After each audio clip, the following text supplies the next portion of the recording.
कार्य ते विसरले आपण जाऊन वहिले हे बघा, हे सुसेना की आता हे हनुमंतराय विसरलाय, प्रभू रामचंद्रही विसरले, पण आपल्याला लवकरात लवकर कुणाला उठवायचंय? लक्ष्मणाला.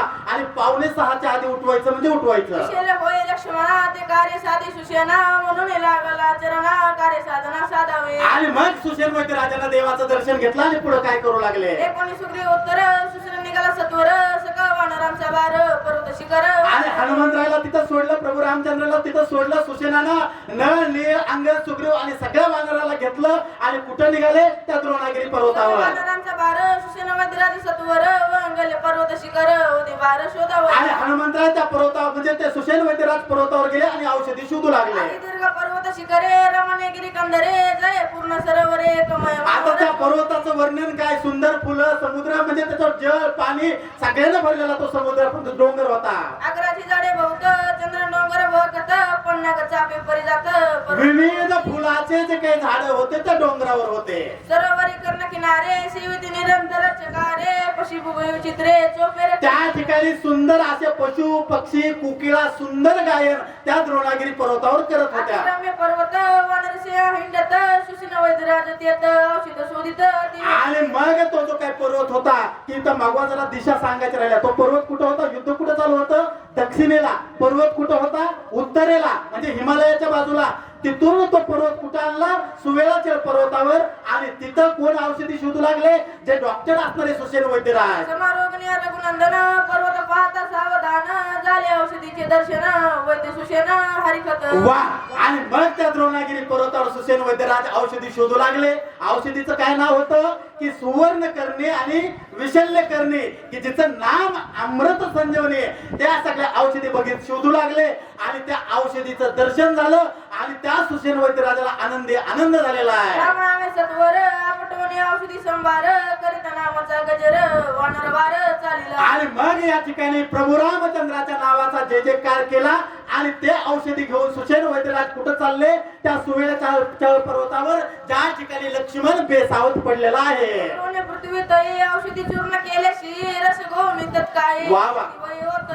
आणि मग बघा सुसेन वैद्यराजानं ते सुवर्ण करणे आणि विशल्य करणे दोन्ही वनस्पती एकत्र केल्या.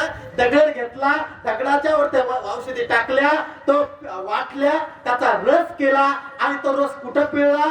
ज्या ठिकाणी मयासुरानं राजा रावणाला शक्ती दिली होती ती शक्ती कुणाला लागली होती? लक्ष्मणाला. त्या ठिकाणी जी जखम झाली होती त्या ठिकाणी औषधी पिळल्या.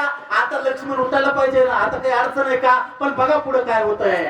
सत्वर सावध नवची सौमित्र सुसेना चिंता तुर काय विचारस पुरे. बघा द्रोणागिरी पर्वत तोच, औषधी त्यात. सूर्य उगवलाय का? नाही. अजून जवळपास 5-7 मिनिट बाकी आहेत. मग आता औषधी पिळल्या, औषधी चुकली का? नाही. मर्म चुकलंय का? नाही. मग आता लक्ष्मण उठायला पाहिजे होता, पण तो लक्ष्मण उठत नाही. मग मात्र सुसेनाचा चेहरा काळा झर पडला. ब्रह्मदिकानुलंगे पूर्ण एवढा प्रयत्न केला दारुण शिके सावध लक्ष्मण अद्याप जाणं होईना. आणि मग मात्र सुसेन वैद्यराज विचार करू लागले आता काय करायचं? आपल्यावर विश्वास ठेवून हनुमंतरायला कुठे पाठवलं? उत्तरेला. तेवढं अंतर जाऊन पर्वत आणला. औषधी चुकल्यात का? औषधी त्याच आहेत. आता लक्ष्मण उठायला पाहिजे, पण लक्ष्मण उठत नाही. मग मात्र सुसेन वैद्यराज डोळ्यामध्ये पाणी आणलं आणि काय बोलतात? सुग्रीव देखता सोमेर गुणात ऐकता वल्गलो मी इष्टता सुमित्रा ते उठविन. आणि मग मात्र सुसेन वैद्यराज म्हणू लागले आज माझं वैद्यक पण खोटं झालं, माझं वैद्यक पण लटकं झालं. मी प्रतिज्ञा केली होती लक्ष्मणाला उठेल, पण आता ते माझ्याच्यानं शक्य नाही असं सुसेन वैद्यराज विचार करतात. ऐसे बोले न पाठविला वायुनंदन महाविघ्न जिनवनं पर्वती. फक्त अहंकार आहे बघा, बाकी काहीच कारण नाही या सगळ्यांच्या गोष्टी माग. तो हनुमंतराय औषधी आणायला गेला, त्याला वाटलं माझ्यासारखा बलवान कोणीच नाही. रामाला विसरला. सुसेन वैद्यराजाला वाटलं मी एवढा डॉक्टर, देवाची काय गरज आहे? देवाला विसरले. अरे देवा पुढे कुठलं औषध काम करणार आहे? पण त्यांना न विचारल्यामुळे लक्ष्मण उठत नाही. औषधी संभार सगळा आगे पिऊन या वाईला घायर सोतीला तो वृद्धा झाला प्रयत्न. आणि सगळं काय केलं? औषधी बनवल्या. तीच औषधी होती, औषधी चुकली नाही. रसायन बरोबर बनवलं. त्या लक्ष्मणाच्या बिळामध्ये टाकलं, जखमेवर टाकलं. लक्ष्मण उठायला पाहिजे, पण का उठत नाही हे मला कळत नाही. तरी वैद्य कलटिके झाले शास्त्र व्रत रचिले शिष्टाचार धरून आले काय आणि झाले आज माझं सगळं जे कुळ होतं ते खोटं ठरलं. माझं वैद्यक पण लटकं ठरलं. आता इथून पुढे वैद्यावर किंवा डॉक्टरवर कुणीच विश्वास ठेवणार नाही. नाही रसायन चुकले धातुशी यंत्र नाही पडिले नाही अनुपान चुकले नाही चांडले क्रिये सुषेण वैद्यराज पुन्हा पुन्हा मनाला विचार करतो आहे. औषधी चुकल्यात का? नाही. रसायन चुकलं का? नाही. त्याचं मिश्रण चुकलंय का? नाही. मग का नाही सुषेण लक्ष्मण उठत मला कळत नाही. काय झाले तत्वता मधून काय सर्वता धाव धाव रघुनाथा हेच चुकलं होतं बघा, बाकी काहीच चुकलं नव्हतं. सगळं बरोबर होतं. पण ज्यावेळेस त्याच्या लक्षात आलं की आता सगळं करून लक्ष्मण उठत नाही त्यावेळेस सुसेनराव वैद्यराजाचं खाडकन जागे झाले. म्हणजे धाव पाव रे प्रभू रामचंद्रा, तुझ्याशिवाय आता हे शक्य नाही. हे जर अगोदर केलं असतं तर लक्ष्मण आधीच उठला असता. वायू नंदनी जो भक्त मांजी चुडामणी बोलता झाला हसुनी सुशेन लक्ष्मी अनुवाद आणि मग त्या ठिकाणी हनुमंतराय आले. हनुमंतराय हसले आणि सुसेन वैद्यराजाला काय बोलू लागले ते ऐका. सुशेन चुकलाशी मत ज्याचे शास्त्रांची शास्त्रार्थ जो वेदी वेदा वा वा. ज्याचे अरे त्याच्यामुळे 4 वेद 6 शास्त्र 18 पुराण 64 कला हे त्याच्यामुळे चालू आहेत. मी बोललेल्या वेद बोले, मी चालविल्या सूर्य चाले, मी हलविल्या प्राण आले ब्रह्मांडा ते चाले. अरे झाडाचं पान सुद्धा त्याच्या साक्षीशिवाय हलत नाही.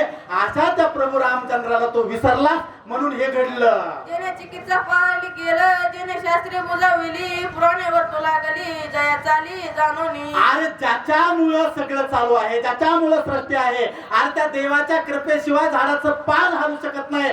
तू त्याला विसरला. तू जा प्रभू रामचंद्राचं दर्शन घे. लक्ष्मण उठायला वेळ लागणार नाही.